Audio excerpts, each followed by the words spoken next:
So guys, I think I finally found it. The perfect video camera. Now notice I'm saying video, not photo camera. If you want photo, this might not be it for you. But if you're looking for an amazing video camera, I think Blackmagic might have just done it. Now, it's nearly perfect, maybe I should say. There are a few things that are, you know, kind of a pain in the ass. So first, let me start with the good. I think the biggest thing, you know, worth mentioning about this camera is just the overall image quality. Image quality in this camera is king. I would actually say it's probably the best image quality you're gonna get in any camera out there right now that's under $3,000. And in fact, I think this also will match the quality of pretty much all the cameras out there that will go around up to like $10,000. And the amazing thing about it is just the small form factor that you see up here. With this camera, we are no longer talking about 8-bit or H.264 codecs or XAVC or any of that, you know, crap. We are talking about real cinema quality. This is something that will for sure work for any broadcast job you gotta do out there, but even something that you can blow up on a big screen in case you wanted to shoot a film with this. I've been shooting with this camera in all kinds of scenarios, different lighting conditions, with the different you know, recording options, whether it's different flavors of ProRes or the RAW. And they all look amazing. There's an advantage obviously to shooting RAW in terms of that you can always go in and change things like ISO, white balance, you know, your sharpening, things like that. But obviously you have bigger file sizes, which Blackmagic RAW is going to fix that once it's implemented. But Apple ProRes is also beautiful on this camera. There's really nothing negative I can say when it comes to the image quality. Next thing I love about this camera is the form factor. Like I said, it's small. Maybe it's not a pocket camera exactly how as Blackmagic calls it, unless you're wearing, I don't know, big clown pants or something like that with giant pockets. But it is, you know, obviously when it comes to cinema cameras, it is one of the smallest cinema cameras. But what's actually amazing about it is that it's very light. It's actually lighter than GH4 and some of the other like DSLR cameras on the market right now. And it's, you know, and it's all, I would say mainly because of the fact that they used carbon fiber, or it's, I guess it's polycarbonate. It's a type of plastic that's reinforced with carbon fiber. So it's actually, some people I know were saying it feels cheap or plasticky, but trust me, I've dropped this camera, nothing happened to it. It's very sturdy. Even though it looks like it's just plastic, it's actually very sturdy material. And also just the overall layout of it, I mean, it's beautifully laid out if you're looking for a video camera. What I mean by that is it has everything that a video operator will need and nothing more. All the buttons up here are dedicated to video, and even though it kind of looks like a DSLR at first glance, like I said, it's designed, it's mainly, I guess, just takes that shape just so that you can hold it in your hand and kind of walk around with it and operate it this way if you want to. But when it comes to the buttons, you know, you have a record button, you have another big record button up here, you have ISO, shutter, and then white balance, for example, settings here. You have, you know, your on-off switch. You have 3 different function buttons here that you can customize. Here you have these 2 big microphones, which are, they actually get pretty decent audio. But you know, it's mostly audio that you're gonna use for probably a scratch audio. On the back, you have a beautiful 5-inch full 1080p display. This thing is actually beautiful to work with, even when you're working outside in broad daylight, and the viewing angle is beautiful on this. I mean, I love everything about this display, and it's touch screen, so you go through the menu, you know, just by touching it. The only thing maybe is I wish it was, you know, kind of articulated a little bit, because if you're holding it at your eye level, it's perfect. But there was many times when I was operating it a bit lower like this, and then it gets a little bit tough to try to see, right? So then you have to kind of put it up or just, you know, mount another monitor. So that's the only thing. I wish, you know, they allowed you to kind of swivel a little bit. And then some of the other buttons you have here on the back are you have your shutter or aperture, you know, button. You have a focus button. You have a high frame rate button, so you have to press that and we'll switch between your slow motion. You have your zoom button, you have your menu button, and playback button. And that's it. That's really all you need. As far as inputs and outputs, again, you've got everything really that you need right at your hand. So first, maybe let me show you here. This is the card compartment. So you have your CFast 2.0 compartment and then SD cards. And you can record, like I said, to both cards. No, you cannot record to both cards at the same time. On this side up here, you got your 3.5mm microphone input. Let me open these up. So you have your microphone input up there, and you also have headphone input, which is, you know, again, really great. You know, and if you've been working, for example, with those hybrid sort of DSLR or DSLM type of cameras, that not all of them have, you know, first of all, proper microphone connections, but also they don't even have headphones, so you can monitor your audio. This will come in really handy. Has full HDMI connection, works beautifully. And then up here, you've got a 12-volt power input connection. And it comes with AC adapter, so you can plug it in and power it that way. And then also you've got a mini XLR adapter for connecting microphones. Now, it does not come with any the cables to adapt it, so I did actually end up getting a cable. I have it up here. It's not that expensive. Basically has a mini XLR connection on one end and a full-size XLR connection. This will provide phantom power for you. So that this will allow you to actually connect professional, you know, like I said, cinema microphones. And it's just great to see this kind of connection again in a camera this size. So like I said, it's a proper video, or you can call it a cinema camera. It comes with a micro four thirds mount, but just like on the GH5, a lot of times I would be using this camera with my Metabone speed booster. So this way you essentially have, you know, super 35mm image sensor, which is kind of a standard cinema size image sensor, and on top of that you'll gain an extra stop of light, so it's even better in low light, even though this camera is already amazing in low light. But yeah, micro four thirds, and the good thing about micro four thirds is also the fact that if you want to shoot kind of on a longer range, you want to use a zoom lens, then again, micro four thirds, it just means you don't have to have as long of a lens because you're automatically cropping in on the lens. Another thing I love about this camera is actually the whole menu. You know, it uses basically the Blackmagic menu system, which if you've used any of the Blackmagic cinema cameras like the Ursa Mini 4K, 4.6K or Pro, then you're gonna love this one, and you're gonna feel also very familiar because it's pretty much identical to those cameras. If you've never used this camera and you just kind of jump into it, I mean, maybe it will take you 5 minutes because it's so simple and makes sense that 5 minutes you need to figure out where everything is. And the operating system in this camera, again, just like in the other Blackmagic cinema cameras, allows you to save your custom presets. So if you like, you know, adjust the settings the way you like them, you can save it as different user profiles. You can load them, and you can even exchange them between different cameras. You can even load in your LUTs or different LUTs you find on the internet or whatever. You can load in a whole bunch of them, and you can very quickly on the field kind of preview how your shot is going to look with that lookup table applied.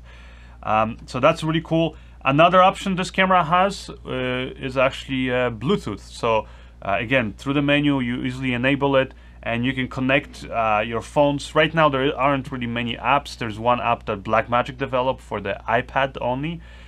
For the iPhone, there is actually one app right now that I'll provide the link for that if you guys are interested. It's $5, I think, $5, and it's a great app. Literally, through your phone, you'll be able to control all the settings pretty much in the camera, like shutter angle, white balance, frame rate. You can start and stop recording the camera. If you have micro four thirds lenses that are electronic, then in that app you can pull focus, and it actually works amazingly smooth. So let's say if you were flying this on a gimbal and you did want somebody else to pull focus and you don't have a wireless follow focus system, then you could actually pull focus that way. You can slate your shots and all of that stuff. Again, you can do it remotely through your phone, so it comes in really handy. And by the way, if you get that app, then you can actually use that same app to control the Ursa Mini Pro. Another really cool thing in this camera is the fact that they implemented a dual ISO. Really what that means is that the circuitry will basically change and will read out the information from the sensor at two different settings. So you have the first base ISO is ISO 400, meaning 400 is going to be like your neutral look, and if you go below that, then it will basically increase the gain on the shot. That's kind of what happens with all cameras. If you go above ISO 400, so let's say ISO 800, all the way up to ISO 1000, you're basically just adding gain. Now, once you go above ISO 1000, so it starts with ISO 1250, that actually then will automatically switch to the base ISO of the second base ISO, which is ISO 3200. So again, at that point, it just decreases the gain. Now, even if you go up to ISO 10,000 on this camera, I find it perfectly clean. Like you can use it in a professional application You know, obviously you gotta be shooting with enough light. If you're shooting, doesn't matter, you know, what ISO, but if you're shooting, you know, even with, like I said, ISO 400 in a really dark setting where just there's not enough light, and then afterwards you try to readjust exposure by color correcting and things like that, then your shot is gonna look like shit. So basics of cinematography. So you actually want to be always adding more light, shooting with more light than you need, and then afterwards maybe decreasing and not increasing the exposure in post. But like I said, if you have enough light, or you properly adjust your lighting, you know, or you're shooting in the right conditions, then ISO 10,000 on this camera looks beautiful. And even if you really, let's say you're doing a documentary or something, and it's just like, you know, your only chance to get a certain shot, but it just happens to be too dark. If you have to go to the max ISO of 25,600, you can still get a usable image. Yes, it's going to be noisy, obviously, if you're going to the maximum, but like I said, it's still a usable image.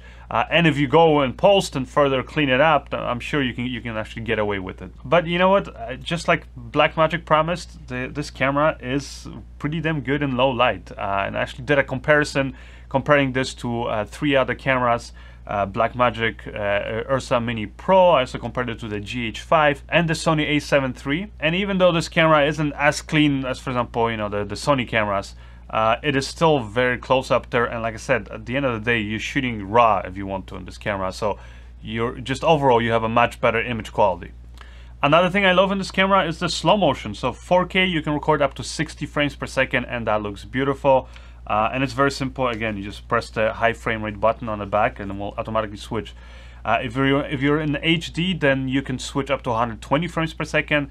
That also looks beautiful. But I myself didn't really shoot much in 1080 because, well, why would I when this camera can record beautiful 4K images? So what are the bad things with this camera? Not many. Like I said, I mentioned the one, I just wish the screen could tilt. That would have been helpful, but then again, some of you might not care about that, especially once you have a monitor mounted. The biggest complaint about it is the battery life. Now, it's not horrible. I mean, you can still, obviously, I shot with it and I work with it. You're just simply going to need to get more batteries. So a good thing about it is this camera uses the really affordable and easy to find Sony LPE6 batteries. It actually comes with one battery when you get it. It does not come with a charger though, so you will need to get that anyways. Now with one battery, like a battery that actually works with this camera, and not all of them do, but the ones that do work with this camera, you'll get around 40 minutes of like continuous recording when you're shooting in 4K. In HD, it's a little bit longer, almost 50 minutes. Now, if you're also providing phantom power through the mini XLR connection, that drops to around 30 minutes. So just keep that in mind. But definitely, like I said, it's kind of sucks. I wish you had a longer, battery life, but it does work. So if you just get enough of these batteries, and you'll get through the day with it, no problem. The batteries that work the best, obviously, as in it shows properly the percentage of how much battery you have left and all that stuff, are the Canon original batteries, but they're expensive. Some of the other replacements that I like that are really affordable are the Wasabi batteries. I got these on Amazon, and there's a kit you can get actually with a dual charger and 2 batteries. So I actually ended up picking then that plus 2 extra batteries. And another battery I tried with it that works really well is Watson batteries. Those ones also work. A battery that I've tried that didn't work with it very well are these Max batteries, which again I picked them up on Amazon. So if you want to know, which batteries will work with it, like I can guarantee you the Wasabi batteries will, and then the Watson batteries, and then obviously the original Canon batteries. The Canons are the best because they properly will show you how much, basically in percentage, how much battery you have left. Otherwise, the other batteries, they kind of show you also the percentage, but it's not very accurate. So that's the problem with it. But pretty much, I would always switch to the voltage display, and I knew that once I'm dropping to like 6.5 volts, pretty much the battery is dead. So pretty much at that point, I would change out the batteries. Now, you do want to keep an eye out on the battery if you're running off these small batteries, because if you are in the middle of recording a shot while your battery basically ends up dying, then you will lose that shot. Now, there were some people again on the internet who said that no, that's not true, the shot stays there. Well, it depends. If you're shooting RAW, which just saves individual frames or photos, then yes, it will record up to those those photos that it manages to save to your card, and then the last few frames might not get saved. But if you're recording to, let's say, Apple ProRes, one continuous file, then no, that file will completely just doesn't get saved. Now, what if you want to use this camera for, let's say, like doing a live event, or let's say doing interviews where you're going to need a good sort of a phantom powered microphone on here and all that stuff, and you want to be able to record with it without worrying that the camera will shut off on you and you lose all your recordings, then you definitely will need a solution. There's obviously, like I said, there's a 12-volt power input up here. You will need to get a cable for that though. It's a cable that Blackmagic does sell, so you can buy that. And then you can plug that into, PTAP or many other kind of solutions out there. I found one solution that I've been kind of using, and that's basically just using a V-mount. Here I have this V-mount. This is from JTZ. It's a really beautiful, actually, battery plate. Actually has built-in lithium-ion batteries, so even if you need to hot swap, let's say, the battery, then this thing will still work. Another thing I love about this battery plate is that here on the side, you've got all kinds of input and output connections, and it has an 8-volt connection. What that means, it actually comes with this kind of a 8-volt basically to DC cable when you buy this plate. What that means is then you can use one of those dummy batteries. Here's the one that I got.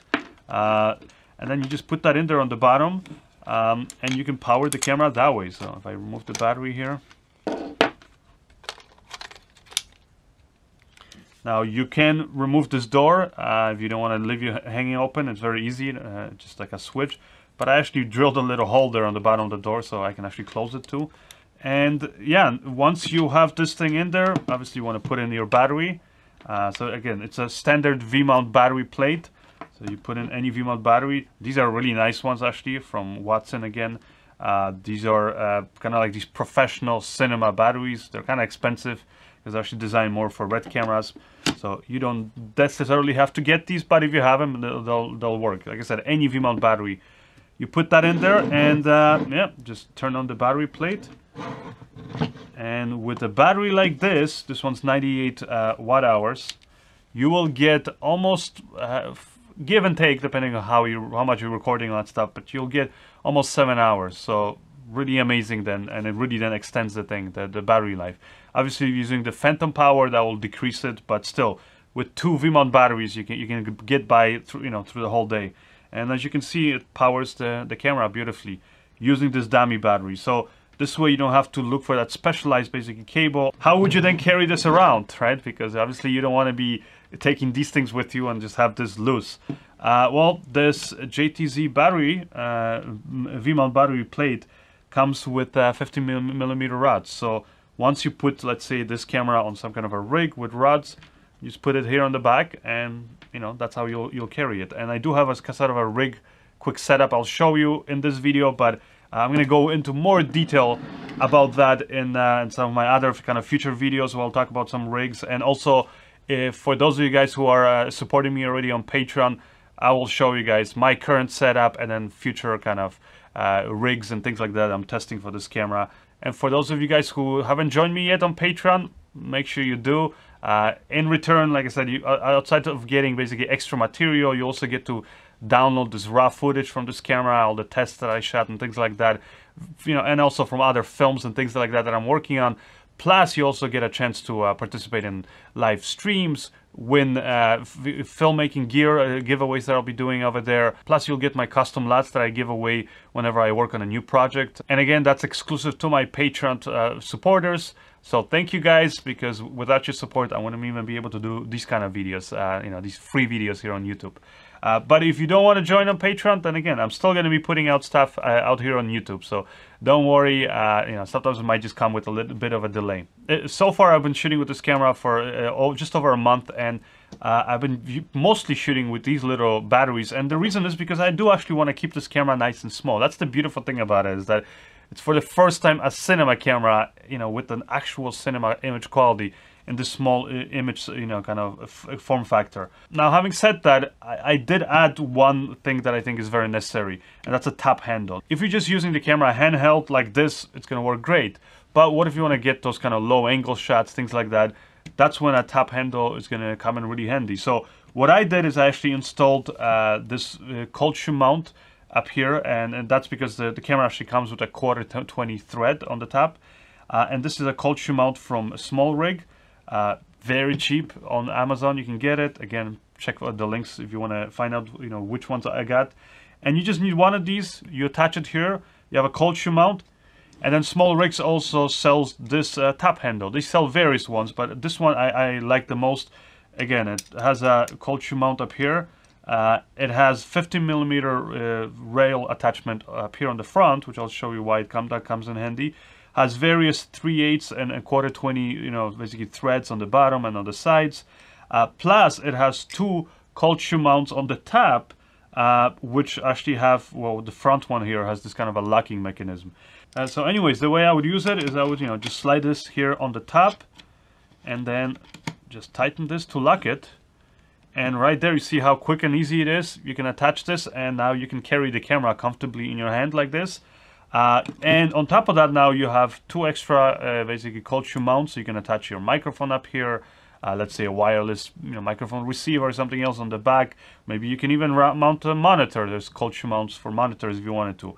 The way I mount the monitor is actually using the 50mm rod, and the reason is because it then allows you a lot of articulation. So again, you can get this various lengths that they provide of 50mm rails, again SmallRig, and just put this in here. Now, by the way, no, I'm not getting paid by SmallRig or by anybody here. I paid for the camera with my own money, and all the stuff I paid with my own money, but it's definitely worth it. It's a nice rig. You attach here on the top, and then because you have this rail, now obviously you can mount it on the left, on the right side, whatever you want to. And then again, SmallRig has this sort of a, you know, it's more, I guess, designed for EVFs, but it works for monitors too. This attachment with this little arm, and again, I'll provide the links to all these parts. And then basically you just, you know, attach it here. Let's say you can tighten it. And let's say you want to have the monitor all the way out there. You can do that too. If you want to, you can loosen this, and you can move the monitor, see, up and down this rail. If let's say you want to, you know, point it up and, I don't know, put the monitor really high, you can do that. Or have the monitor, let's say, behind you. Then again, you can do that because now you can slide it this way. So it's very, you know, it gives you a lot of options basically. Usually I would have it, here, let me rotate it. I would kind of put it like this, you know, out here in front of me. Tighten this, tighten that. And then I'll mount my monitor up here. This little cable, HDMI cable, plug in into your camera. And now, as you can see, I can, with this top handle, I can hold the camera, and then I'm holding, you know, even a complicated kind of a heavier monitor setup like this safely, because I know this is no longer attached to that, just that single 1/4-20 screw on top of the camera. It's attached to the handle, directly to the handle, you know, using these rails, and it's very sturdy. And then the camera just hangs off of the cold shoe mount. So very easy to work with this way. And this way, even if I'm working, let's say handheld, if I'm like this, I'll just basically move this over, because I can move everything, and I can center the monitor to be right here.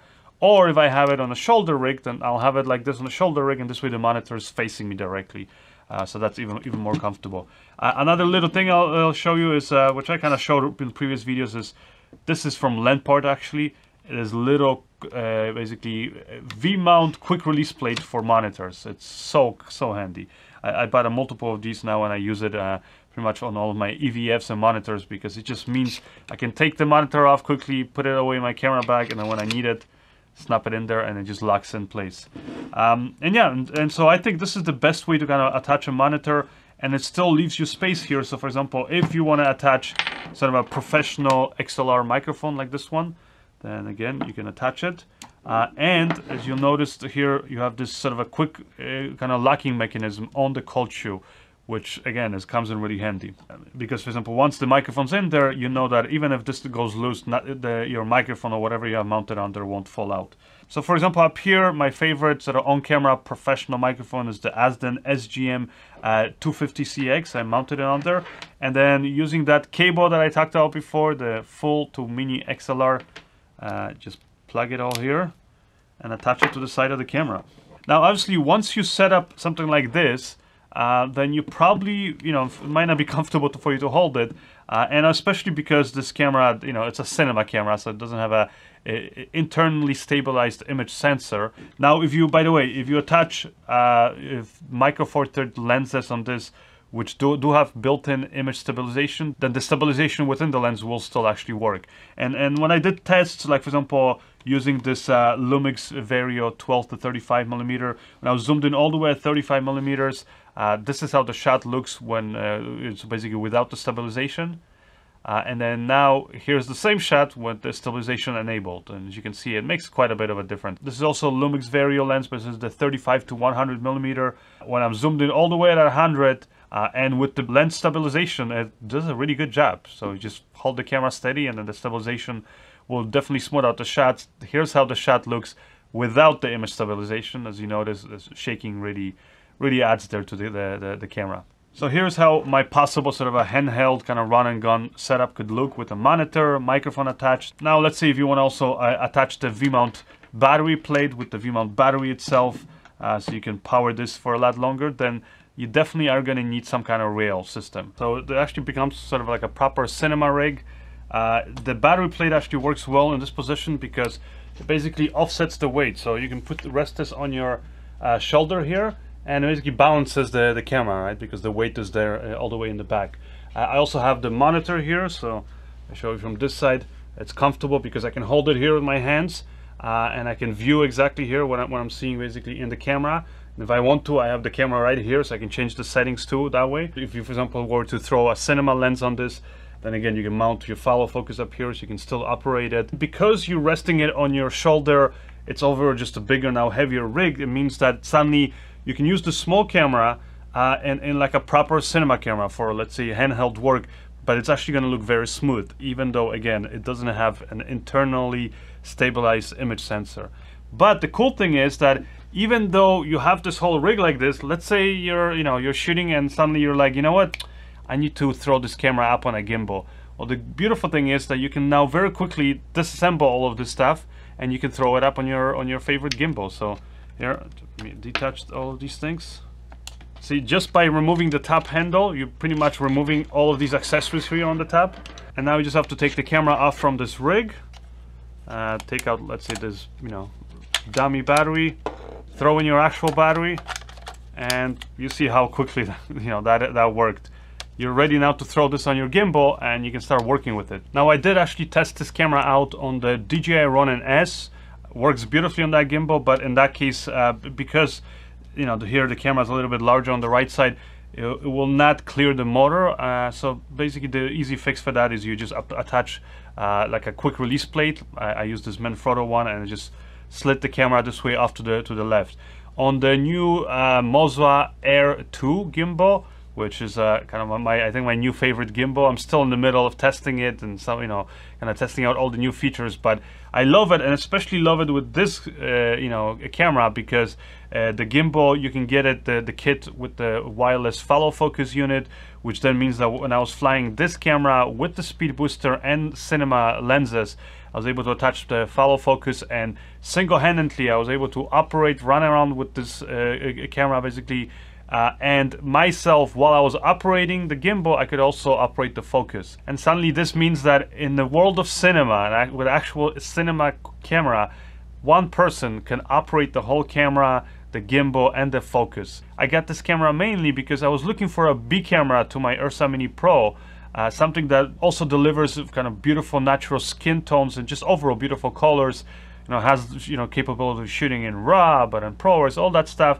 But something that's much smaller, because the Ursa Mini Pro, even though it's a mini, it's still a hassle. Like I said, hooking it up. You pretty much need the new DJI Ronin-2 or the Movi Pro gimbals if you want to fly that camera. And again, then it's much more expensive, much bigger, much more complicated setup. So with this camera, I just thought, I'll get something that's close to image quality of the Ursa Mini Pro, but it's much smaller, and I can then fly it on a small gimbal.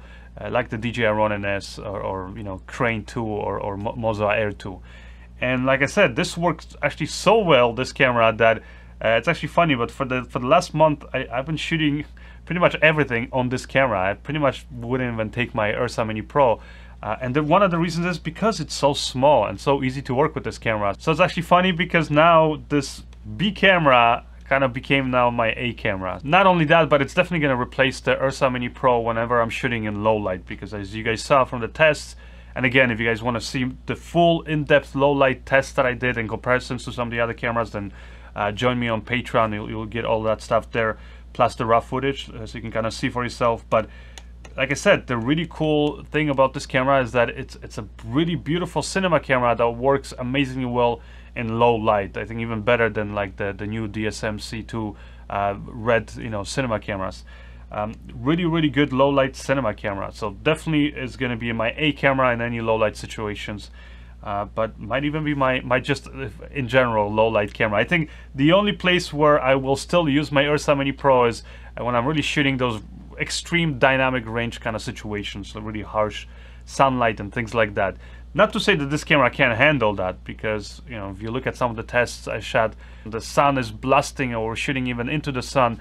This camera, even though it has a smaller dynamic range than the Ursa Mini Pro, it still produces beautiful images. The highlight roll-off is really nice on this, and skin tones and all the colors in general look really beautiful. And on top of that, you get the full version of the really amazing editing software, which is DaVinci Resolve, which also happens to be, I think, the #1 color grading software plus visual effects software and audio mixing software. And if you haven't actually seen my recent video where I talk about how I dumped Adobe Premiere and their subscription model for DaVinci Resolve, then again, check that out, and you're gonna see some of the reasons why I really love that editing suite. And like I said, you get the camera and that full software for $1,300. Whether you're just a beginner looking into maybe just shooting really good quality home video, again, get a proper video camera like this one.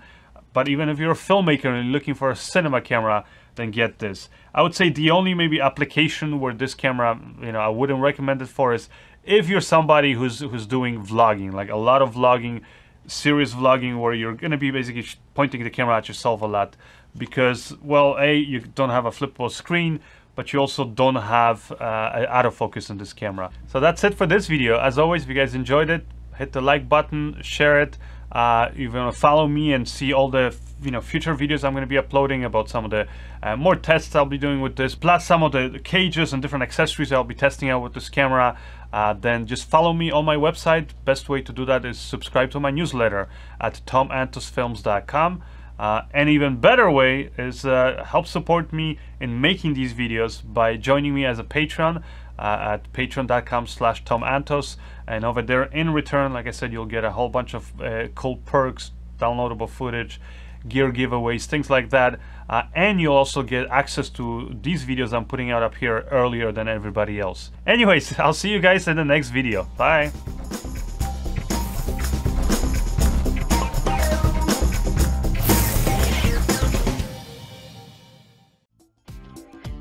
At Samicel Information Technology, we design our website specifically for the needs of businesses. We design them to be powerful enough to make small business a world standard. We also design them to be easy enough for a first grader to use. We design our website to run all devices, and we design to run a whole new family of enhanced web application software that makes graphics, video and animation even more lifelike and exciting, coupled with unfailing management system for data security. Visit samiceltech.ga for a business website.